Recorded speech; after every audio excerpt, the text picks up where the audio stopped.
commander of the U-745.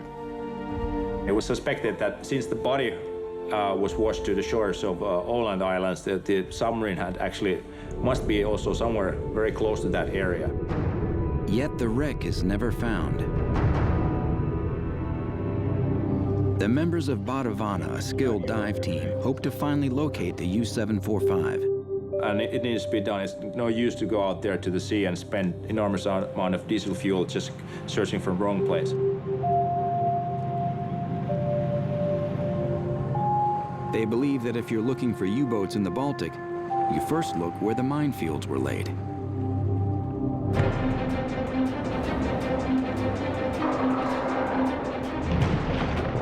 One of Finland's most dangerous minefields was VII-C, laid by the Finnish mine layer Lohi in January 1945 in the Gulf of Finland.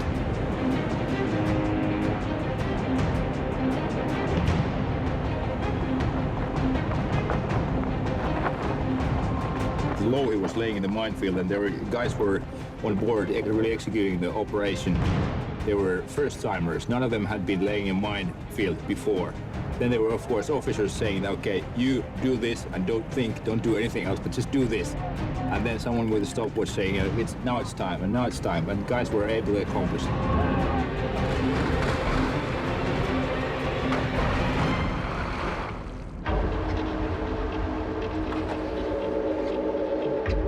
Today, the members of wurde.Die are searching the very minefield Lohi laid that day. They believe they have located a sunken U-boat. They make the leap of faith and descend to the ocean bottom, hoping that this is the U-745, the lost U-boat of Captain Lieutenant Wilhelm von Trotha.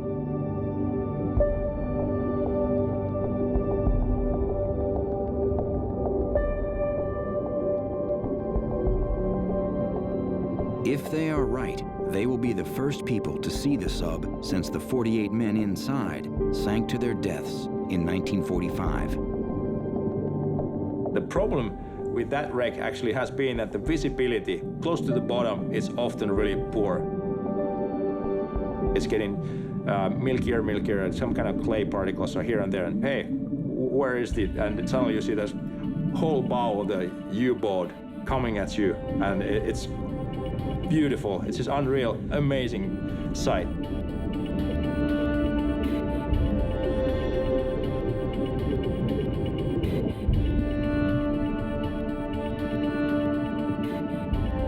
This is the gold standard for World War II shipwrecks. The frigid temperatures and low salinity of the Baltic have kept the wooden deck in remarkably good condition.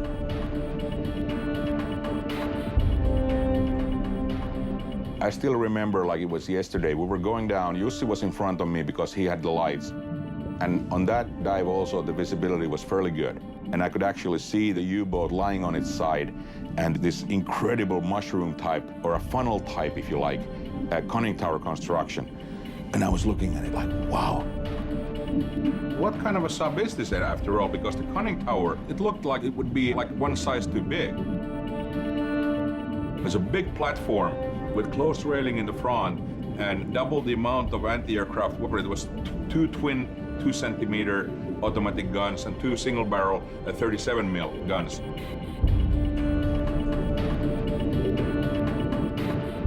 Because of the depth of the wreck, the diver's time on the bottom is limited.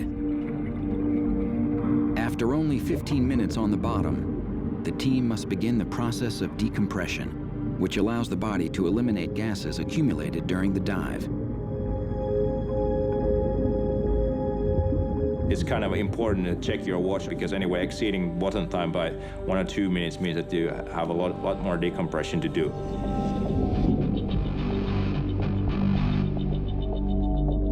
If a diver ascends without proper decompression, they run the risk of serious illness or even death. Every single minute that you're longer in the bottom increases the total decompression obligation by significant amounts.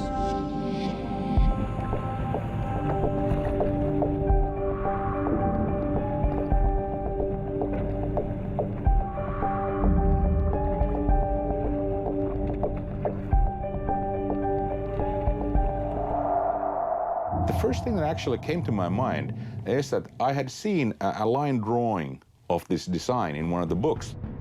I said, hey, that's the one that's supposedly never built. The design of this U-boat was strange. Why would the Germans take one of their sleekest and most technically advanced naval vessels and build such a large and awkward conning tower configuration on top of it? It's like tying a bathtub to the back of a shark. This kind of design was thought to be good for escorting the submarines, leaving the submarine base and heading for the patrol area. And this anti-aircraft weaponry on board was thought to be efficient to cover these submarine convoys. This one-of-a-kind design would seem to make identifying this U-boat easy, but it turns out not to be so simple. In the late stages of the war, a lot of modifications were carried out in the naval ports, in the shipyards, according to the skipper's wishes, or somebody just wanted to experiment. This is typical for late war. Things developed so quickly. Nobody made any records or there's no documentation. You just built this thing and went out with it. Even though it's not the U-boat they're looking for, it's a spectacular find. It was so unique that it wasn't supposed to have been built at all. Nobody knew that it existed. I wanted to know what the differences of those boats would be, because they didn't have numbers on the conning towers. This was so-called Turmbau 7, the conning tower model 7, which was presumably not built at all, or if it was built, probably built in a different formation. So, I mean, that was a great, amazing, discovery when we found it. And of course, it also made this 3D modeling a little bit more challenging. There were just some sketches available. It's the only known submarine with this kind of a tower configuration, where you have around the normal tower here, you have this kind of a bathtub-like structure. And then on top of that, there's 4 anti-aircraft guns. The whole boat was just kind of a prototype. And many books and references claims that this were never taken into use. But obviously, if there's one in the Gulf of Finland, it was used. From this dive, the members of Baureihe believe the mystery U-boat is a variation of a Type VII. But there are no official records of its identity to be found in Germany. We actually found one document of the kind of logbook entry. There was a drawing of this conning tower type, and with number used 676. The sketch in a submarine guest book, signed by the crew, confirms that this sub is the U-676. The location of the U-745 remains a mystery. In 1940, German U-boats are on a killing spree in the Atlantic, wreaking havoc on an enemy that is unprepared for this new threat. In just 7 months, U-boats attacking in wolf packs sink hundreds of ships carrying vital supplies to Britain. They are so effective, Winston Churchill declares U-boats the greatest threat to the Allied forces. When you look at Kriegsmarine submarines of the Second World War, they already were fairly high-tech. They would have gyro compasses, they would have different kinds of radio equipment to communicate with their headquarters. Their weapon systems already were, like they had electric torpedoes, hydroacoustically homing torpedoes and stuff like that. The Treaty of Versailles prohibited Germans from possessing submarines, but it did not stop them from secretly developing them. Throughout the 20s and 30s, the Germans evolve and test their designs across the Baltic in the Netherlands.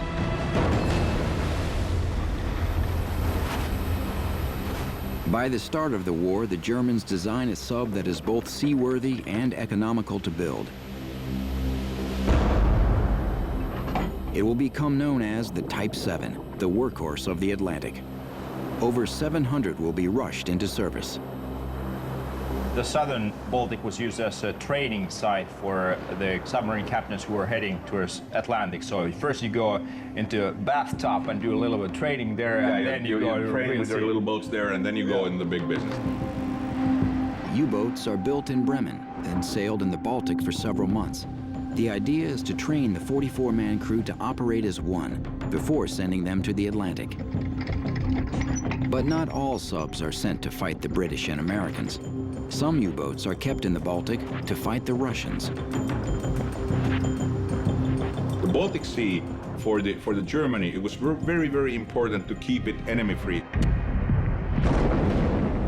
As Gulf of Finland is the only sea route going to St. Petersburg, strategically it's the key for the success of Russians. Also during the Second World War, it was essential for the Russians to get their submarine fleet out from St. Petersburg to operate on the Baltic. The Baltic Sea was important German for various reasons. One was the iron ore that they were getting from Sweden. It was important and essential for the war machine. Soviets also knew very well that if they can block these iron ore shipments from Luleå to Germany, the Germans won't be able to make any more tanks. If you don't have steel, you can't make more tanks. If you don't have tanks, the situation on the Eastern Front is changing completely. The struggle for the control of the Baltic is fought between submarines and naval mines. The two leave behind a trail of wrecks.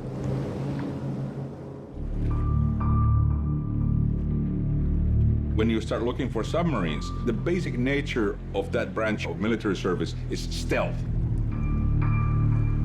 Nobody knows where they are. You might have a rough idea. The only way you may know that one is lost is that after a certain date, it never reports back to headquarters. It never returns. Because the Baltic is shallow with little or no tides, it's well suited for mine warfare.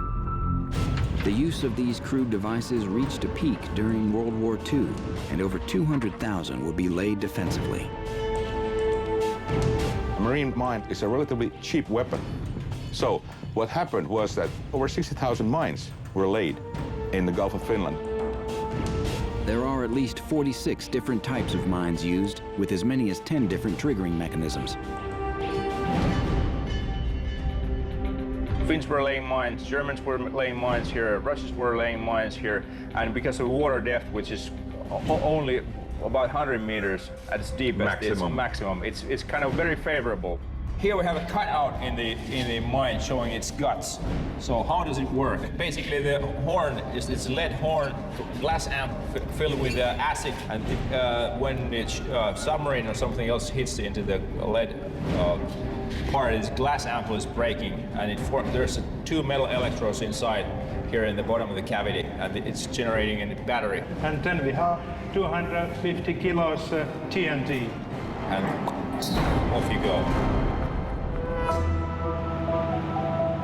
Today, they are diving in VII-C, the same minefield laid by Lohi, where they found the U-676. They are exploring an anomaly spotted on their sonar. This could be a second U-boat. That was something that first reaction was when we saw this in sonar is that there's something busted in the equipment. This can't be true. That kind of things just don't happen. First thing it was like, okay, there's some kind of cliff which is protruding from the sea bottom.